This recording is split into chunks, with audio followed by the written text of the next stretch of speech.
The National Secretary of the International Welfare Body for Fulani Ethnic Groups, Alhaji Yakubu Musa Bari, is calling for the arrest and prosecution of persons behind the destruction of a Fulani settlement in the northeast region town of Bapurugu. Speaking to JoyNews on a visit to the community following Saturday's mob attack on residents, Musa Bari described the situation as unfortunate and disheartening. It's very, very, very hurting, you know. Getting there, I even wept that human beings can really act in such a manner in this very time of this world, when human rights are on the rise, that everybody knows the right of somebody. Even if somebody commits a crime, there is the way the law is supposed to take its course. But what I saw today, it's like a war zone. A war just ended and then we came there. Houses were burned, animals were even burned on life that we met there. About 35 houses burned to ashes. These children, women, the house owners are helpless. In fact, I can't even describe what I saw today. In my life, if not on television, on war zones that they have been filming, I've never seen such thing before in my life. The security forces should pick up their tones and then bring all those perpetrators to book, so that it will be a deterrent to other people across the country, because such thing not supposed to happen in this country called Ghana for us. Never, ever, ever, ever. So we're appealing to the security forces. I think we have a collaboration with the BNI and the district commander, and then also the chief of the town, also supporting to find the perpetrators of this serious harm that happens. Musa Bari there. A confrontation over a damaged rice farm ensued on Friday noon between a Fulani herder and a local farmer at the village called Bapurugu, where the farmers led two others into the Fulani settlement and attacked the herder accused of allowing his cattle to enter the rice farm. The chief of Tamalgu, Na Yakubu Abdullah, also indicated his preparedness to partner the security agencies to settle the matter. That rests on the security services, and we will assist them to get to the bottom of the matter. Whoever, whether man or woman, is involved, will be apprehended and dealt with according to the laws of Ghana. Because together with the elders of Bapurugu, and then the assistant with the police from Karga, I think we will arrive at a positive conclusion. Let's get on the line now and speak to Ilyasu Tanko. He's our Northeast Regional Correspondent. Hello, Ilyasu. Hi.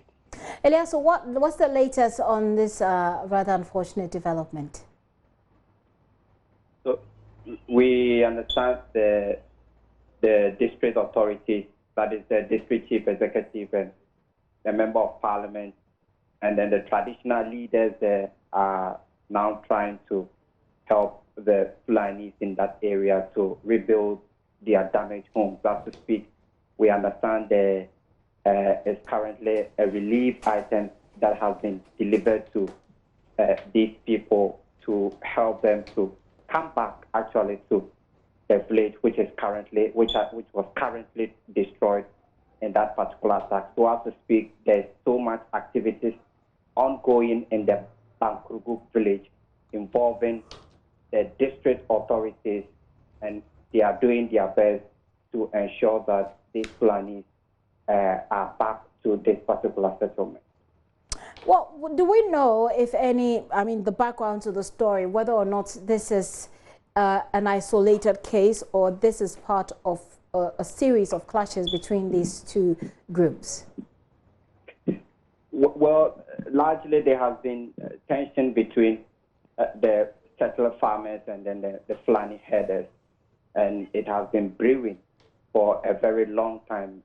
We were in the community yesterday, and then we spoke to a chief of this Bapurugu Fulani settlement, and he told us that This is actually the second time in 10 years that this incident has happened. And so it looks like this is the tension that has been brewing between the herders and then the local farmers in the area. As we speak, we understand this afternoon that Musa Barry, who is leading a welfare organization, has been in the town to support Fulani ethnic group, people from the Fulani ethnic group. Explain this to us a bit more.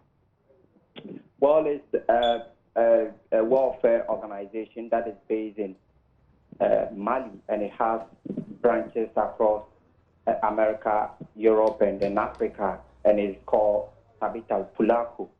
And they have been promoting the Fulani culture, and they have been going to tribal villages to educate the Fulani in those areas how to live peaceful with the local people. And so yesterday, when the incident happened on Saturday, we understand a report was sent to the group's headquarters in Mali, and they dispatched their national executive, their officials in Ghana here, and that is Alhaji Musa Barry, who is the general secretary of the group in Ghana here. He led the team of regional and then also grassroots leaders of the Fulanis into the community. So they went to meet with the chiefs and then the district security council, and they all went to this settlement, this destroyed settlement, and look at the state of damage.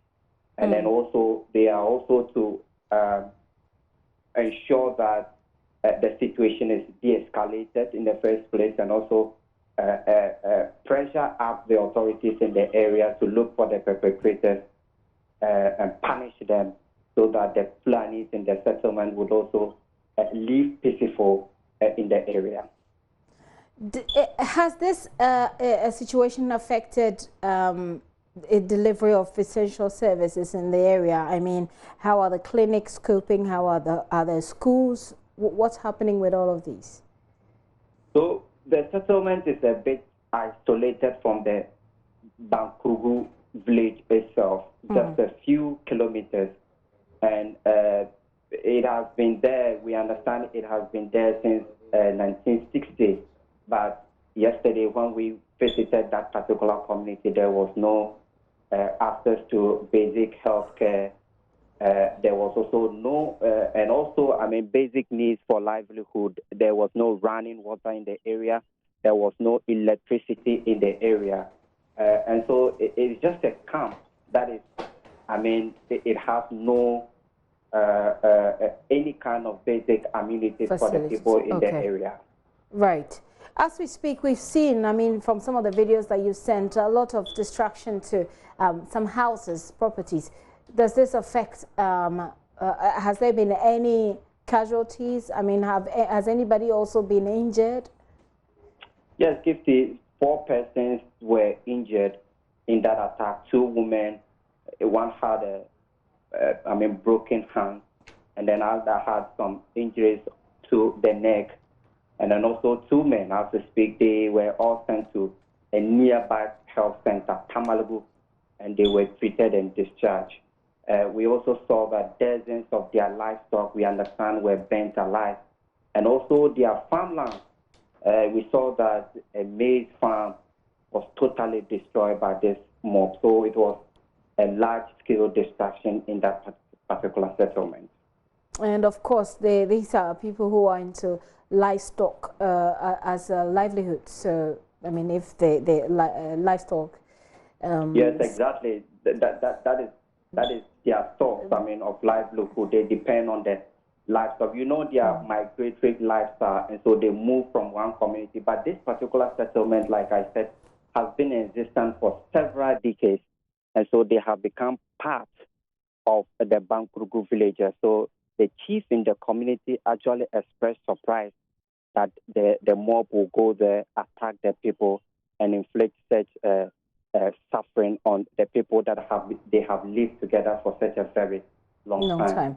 Finally, Eliasu, you indicated that the district chief executive was went round with the team that came to represent the Fulani ethnic group. Is there a sort of DISEC meeting ongoing? Has that been held already? Yesterday in the night, there was a DISEC meeting in Tamale.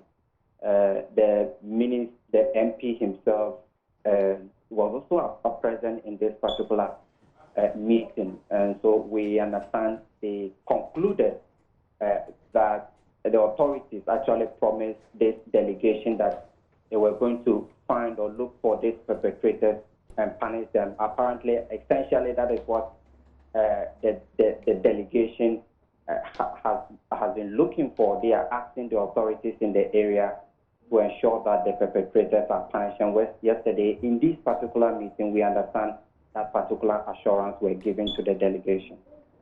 All right, Eliasu, thank you very much for that update. Eliasu Tanko there, he's our Northeast Regional Correspondent. Well, the Northern Regional Minister, Salifu Said, has condemned the attack and is assuring investigations will be held into the matter. 2 days ago, we had reports on some communal disagreements in the Sanargo municipal as well as Kumbungu Assembly areas, specifically between Gomo and Malshabu, and also only yesterday between Fulani communities and another ethnic groups in Bapurugu village in the Karga area. In all of this, there have been threats of destruction of lives and property, and indeed, in the Karga situation, a number of houses were burnt and properties destroyed. RESE condemns this later incident involving the destruction of property in Karga and calls for the apprehension of all those involved in that act. Salifu Said is the Northern Regional Minister. In the meantime, the police in the region say they have made some arrests. Yusuf Tanko is the Northern Regional Police PRO. On Sunday, 25th of August 2019 at about 9 a.m., the Karaga police received information that some disturbance was ongoing at Bapurugu in the same district. Police quickly mobilized and went there, where they met the section of the community occupied by the Fulanis and attacked. 65 houses had been burnt, livestock killed, motorbikes and bicycles burnt, money burnt, and other properties were also burnt. Preliminary investigations disclosed that on the 24th, a Fulani man took his cattle to graze, and one of them strayed into a rice farm and destroyed part of it. The rice farmer then mobilized some of the youth in the Bapurugu township and attacked the Fulanis, where these destructions were done. 4 persons were recorded to have sustained injuries, and they were taken to the Tamalegu ship compound for medical treatment. The police has been able to maintain the situation, and the community is calm now. Investigations are ongoing to arrest the perpetrators of the act.